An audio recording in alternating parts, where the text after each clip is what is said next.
This is 5 on your side at 6. Focused on you. We begin with developing news out of Midtown. That's where a man was shot and killed this afternoon at the intersection of Lindell and North Spring near St. Louis University. Another man was also shot and is in critical condition. Investigators believe that he may be the original shooter.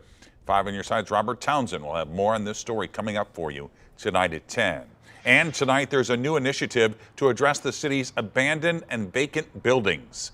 Thanks for joining us. I'm Mike Bush, and Allred has the night off. The City of St. Louis Community Development Administration launched its Vacancy Strategy Initiative. The kickoff event wrapped up just a few minutes ago. 5 on your side's Diamond Palmer was at the event and joins us now live with more details. Diamond. Good evening. We just saw inside of that meeting a couple minutes ago, and it was a completely packed house. Every chair was full, and the St. Louis Vacancy Collaborative is giving way to a new project. So this will start new partnerships between city leaders and also community members right here. Of those most affected by blighted buildings like this are residents in North St. Louis. This is a historic area, it's a historic building, and it should be preserved. Longtime North St. Louis resident Donald Muhammad feels strongly about saving vacant buildings, which is why 3 years ago he took on these 2 buildings after looking at them sit empty for nearly a decade. Already he's put $200,000 worth of improvements into the buildings.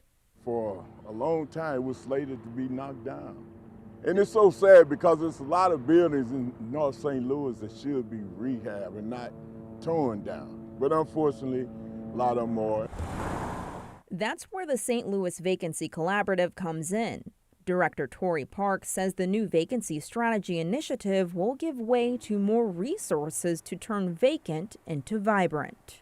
It is a 2-year partnership with the City of St. Louis, more specifically with the Community Development Administration.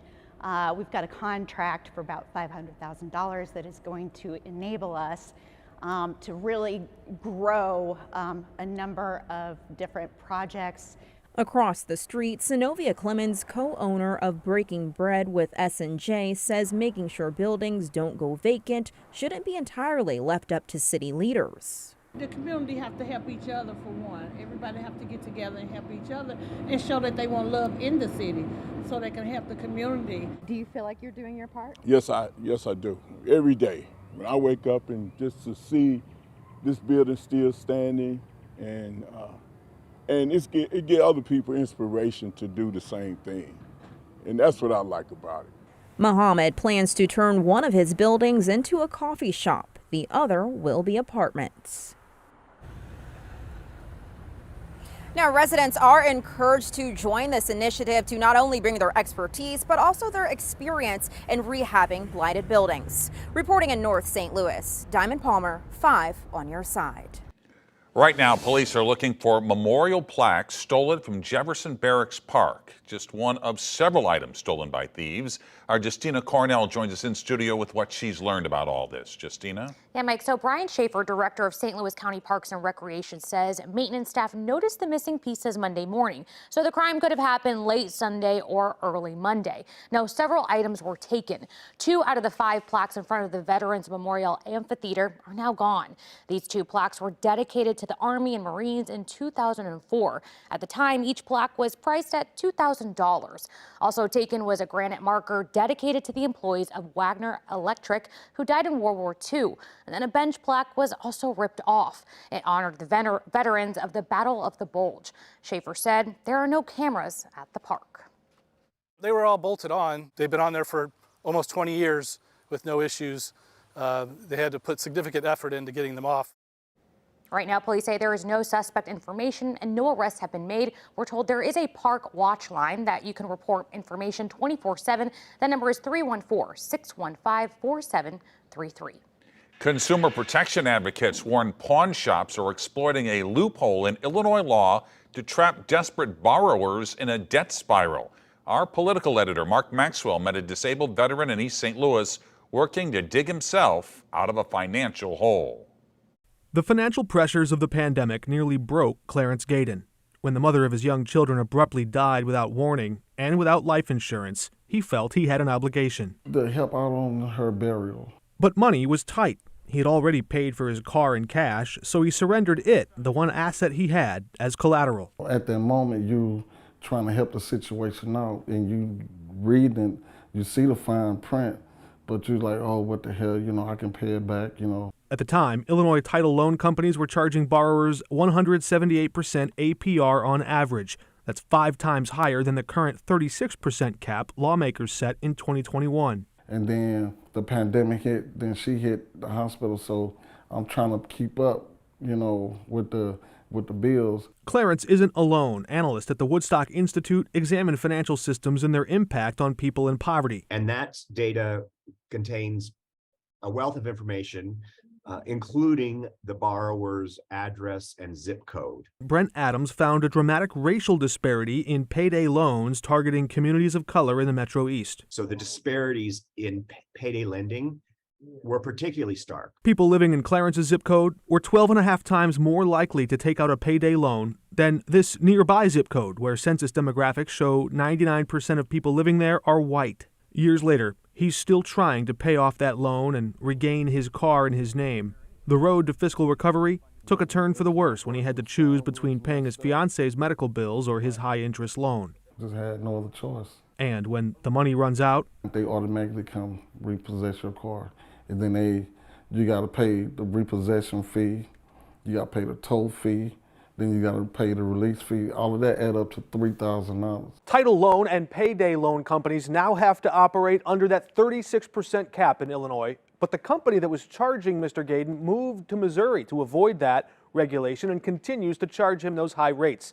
Meanwhile, consumer protection advocates say pawn shops are exploiting a loophole in that Illinois law to continue charging as much as 243% rates for borrowers to buy back what was once theirs. Right now, we are 1 week away from school for most districts across our area. The biggest question on many parents' minds, are there enough bus drivers? 5 on your side's Mercedes McKay spent the day reaching out to districts to find out. She joins us live with an update now. Mercedes. Mike, we're in Midtown St. Louis. You can see all these buses behind me. Well, next week, as you mentioned, kids will be piling into them. If you remember last year, St. Louis Public Schools had to actually temporarily suspend some of their bus routes because of the bus driver shortage. Well, I caught up with them today and they told me they have enough drivers for their routes, but that's still not enough. They need about 20 more, and they're not in it alone. I guess the comforting thing is that it's not just Rockwood. It's nationwide. It almost feels like deja vu. The first school bell is about to ring, and districts are trying to make sure students can get there on time. We don't have as many as we want, but we have enough drivers to staff all of our routes and a couple extra. Mike Heyman with the Rockwood School District says he would like to hire a dozen more drivers, and that's even after the district got creative. We consolidated one route here in Eureka, and we had to take out a route in Fenton. As transportation director since 2016, Heyman has experienced firsthand how much harder it is to recruit people to get behind the wheel. 1,000 times more difficult, to be honest with you. There's one time in our heyday we had 182 drivers. We have 106 now. The good news is many districts across the St. Louis area are in better shape than they were a year ago. Paul Ziegler, Education Plus CEO, believes that's because districts are thinking out of the box. I think they've been very creative, whether that's been in the way that they've attracted people through sign-on bonuses or making maybe the job a little more flexible. Similar to Rockwood, Ziegler says to cope with the shortage, many districts switched up routes ahead of the upcoming school year. Some have eliminated routes and looked at where they could be a little bit more efficient on how they do that, whether that's changing routes within a subdivision or where they're picking up at. All in all, most districts say they are in a comfortable spot this year, but they still need your help, not only to fill the driver's seats, but also with your patience. This is like a major city that starts up overnight, so there's always going to be some hiccups no matter how much we train or how much we plan. Things happen. Today I reached out to several different districts and it's kind of a mixed bag. Francis Howell School District tells me they're completely staffed up. Pattonville has about 2 openings. Parkway has 4, and that's compared to 10 last year at this time. Melville School District does tell me they are comfortable, but they have about 10 openings as well. Live in St. Louis, Mercedes McKay, 5 on your side. Now, there's no early heat release for the next couple of days for students that are back this week. How long this cool, pleasant weather lasts, and if that heat brings storms.